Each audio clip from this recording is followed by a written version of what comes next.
மக்கள் திலகம் எம்ஜிஆர் அவர்களை கதாநாயகனாக அறிமுகம் படுத்திய ஜூபிட்டர் நிறுவனம் அதற்கு முன் ஸ்ரீ முருகன் என்ற திரைப்படத்தில் எம்ஜிஆர் அவர்கள் சிவபெருமானாக நடிக்கும் ஒரு சிறு வேடத்தை அவருக்கு அளித்தது. அந்த வேடத்தை பெறுவதற்காக எம்ஜிஆர் அவர்கள் கையாண்ட சாதுரியத்தையும் அதைத் தொடர்ந்து அதே நிறுவனத்தில் எம்ஜிஆர் அவர்கள் கதாநாயகன் ஆனதையும் இங்கே தெரிந்து கொள்ளலாம். ஜூபிட்டர் நிறுவனம் PU சின்னப்பாவை வைத்து தயாரித்த படத்தில் MG சக்கரபாணி அவர்களுக்கு பிரதான வில்லன் வேடம் கிடைத்தது. தரமான படங்களை தயாரித்து வந்த ஜூபிட்டர் நிறுவனத்தின் மேல் எம்ஜிஆருக்கு ஒருவித காதல் இருந்த காலம் அது. தரமான படங்களை தயாரித்து வந்த அந்த நிறுவனத்தின் ஒரு படத்தில் நடித்துவிட்டால் தனக்கு ஒரு நல்ல எதிர்காலம் அமையும் என்ற நம்பிக்கை எம்ஜிஆர் அவர்கள் மனதில் ஆழமாக இருந்தது. இதனால் எம்ஜிஆர் அவர்கள் அண்ணன் சக்கரபாணி அவர்களை சந்திக்கும் சாக்கில் நேரம் கிடைக்கும் போதெல்லாம் அவர் நடித்த மகா மாயா திரைப்படத்தின் செட்டுக்கு போய்விடுவார். ஜூபிட்டர் நிறுவன உரிமையாளர்கள் அங்கு வரும்போதும் போகும்போதும் அவர்கள் பார்வையில் படும்படியான ஒரு இடத்திலேயே நிற்பார் மக்கள் திலகம் எம்ஜிஆர் அவர்கள். அழகும் மிடுக்கும் இணைந்த வாலிபர் ஒருவர் அடிக்கடி தென்படுவதை கண்டு ஒரு நாள் ஜூபிட்டர் நிறுவனத்தின் உரிமையாளர்களில் ஒருவரான M. சோமசுந்தரம் அவர்கள் இவர் யார் என தயாரிப்பு நிர்வாகியிடம் கேட்டார். இவர் சக்கரபாணியின் தம்பி என எம்ஜிஆர் அவர்களை அவருக்கு அறிமுகப்படுத்தி வைத்தார் அந்த தயாரிப்பு நிர்வாகி. சக்கரபாணியும் தன் பங்குக்கு எம்ஜிஆரின் முந்தைய படங்களை பற்றி எடுத்து கூறினார். நல்ல திறமைசாலி, வாய்ப்பு கிடைச்சா ஒரு நல்ல நிலைக்கு வந்திடுவான். என்ன நேரமோ இதுவரை அப்படி வாய்ப்புகள் வரவில்லை என MG சக்கரபாணி அவர்கள் தயாரிப்பாளர் சோமுவிடம் சொல்லி வைத்தார். எம்ஜிஆர் அவர்களும் தயாரிப்பாளர் சோமுவிடம் தன்னுடைய ஆசையை வெளிப்படுத்தினார். சகோதரர்களின் வேண்டுகோளை தன் மனதில் குறித்து வைத்துக் கொண்டார் தயாரிப்பாளர் சோமு.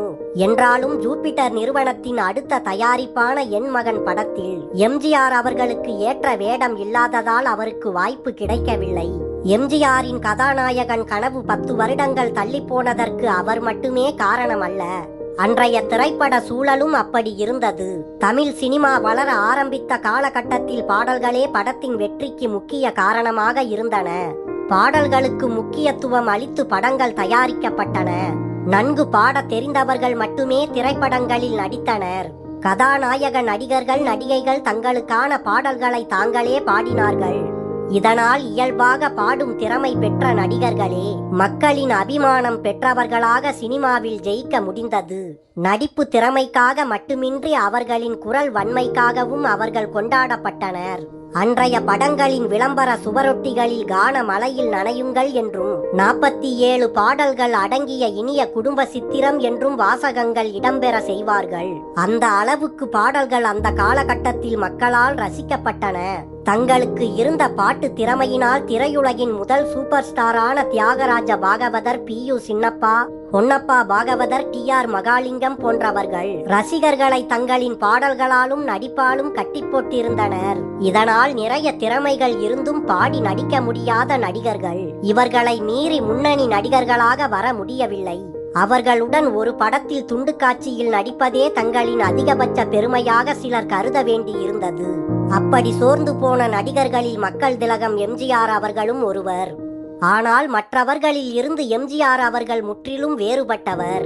திறமை இருந்தும் தனக்கான வாய்ப்பு தள்ளி போவதை உணர்ந்த எம்ஜிஆர் அவர்கள் எவ்வளவு காலமானாலும் வாய்ப்பு கனிந்து வரும்போது அதற்கு தகுதியானவனாக தான் இருக்க வேண்டும் என்று நினைத்தார். அதற்காக 10 ஆண்டுகளில் சினிமா துறைக்கு தேவையான அத்தனை தகுதிகளையும் அவர் வளர்த்து கொண்டார். மக்கள் திலகம் எம்ஜிஆர் அவர்களின் வெற்றிக்கு முக்கியமான காரணம் இதுதான். 1940களின் மத்தியில் சினிமாவில் பின்னணி பாடும் முறை அறிமுகமானது. இதனால் சினிமாவில் புதிய அலை ஒன்று உருவானது. பாடும் திறமையை தவிர்த்து மற்ற திறமைகள் கொண்ட நாடக நடிகர்கள் மெல்ல சினிமா ஆசையில் ஸ்டுடியோக்களில் வாய்ப்பு தேட ஆரம்பித்தனர். இது எம்ஜிஆர் அவர்களின் மனதில் சினிமாவின் மீது ஓர் அழுத்தமான நம்பிக்கையை விதைத்தது.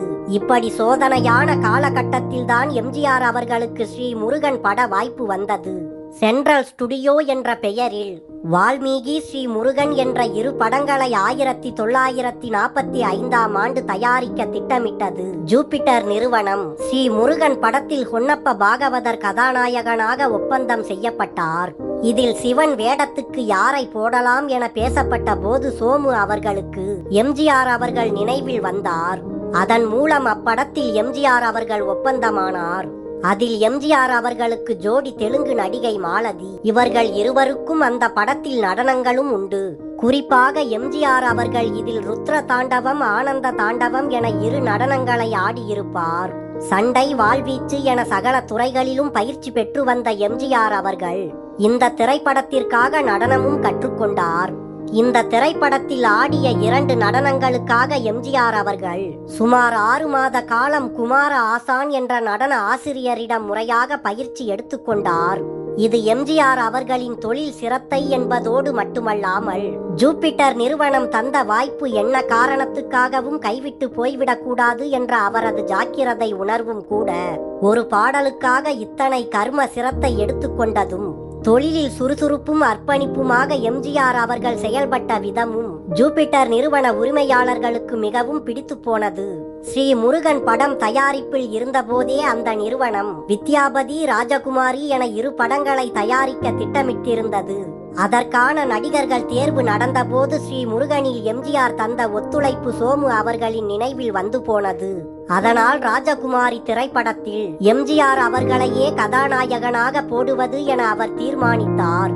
மேலும் அந்த திரைப்படத்தின் இயக்குனர் ASA சாமி அவர்களும் எப்போதோ ஒரு முறை சக்கரபாணியிடம் எம்ஜிஆருக்கு கதாநாயகன் வாய்ப்பு பெற்று தருவதாக உறுதி அளித்திருந்தார். இதனால் அவரும் எந்த மறுப்பும் இல்லாமல் தயாரிப்பாளர்களின் முடிவை ஏற்றுக்கொண்டார். ஒப்பந்த பத்திரம் தயாராகி எம்ஜிஆர் அவர்களுக்கு தகவல் வந்து சேர்ந்தது. அப்போது எம்ஜிஆர் அவர்களுக்கு இதை கொண்டாடுவதா வேண்டாமா என்ற குழப்பமே வந்தது. அதற்கு காரணம் கதாநாயகன் வாய்ப்பு 4வது முறையாக வந்து கதவை தட்டுகிறது. ராஜகுமாரி படத்திற்கு முன்பே எம்ஜிஆர் அவர்கள் கோவிந்தன் கம்பெனி தயாரிப்பில் ஒரு படத்தில் கதாநாயகனாக ஒப்பந்தம் செய்யப்பட்டு இருந்தார். மருத நாட்டு இளவரசி என்ற அந்த படம் பின்னாளில் வெளியாகி வெற்றி பெற்றது.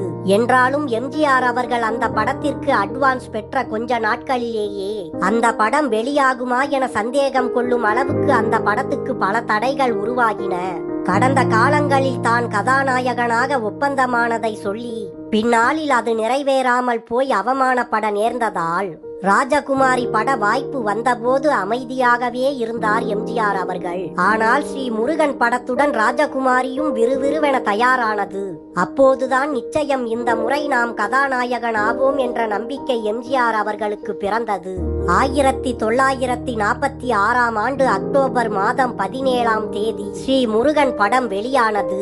ஆனாலும் அந்த படம் எதிர்பார்த்த அளவு வெற்றியை தரவில்லை என்றாலும் மக்களிடையே அந்த படத்தில் எம்ஜிஆர் அவர்கள் ஆடிய ருத்ர தாண்டவம் பெரிதும் பேசப்பட்டது. நடன காட்சியில் எம்ஜிஆர் அவர்கள் காட்டிய வேகம் மக்களிடமும் ரசிகர்களிடமும் இன்னும் நெருக்கமாக அவரை கொண்டு சேர்த்தது. ராஜகுமாரி படமும் விறுவிறுவென தயாராகி அபார வெற்றி பெற்றது.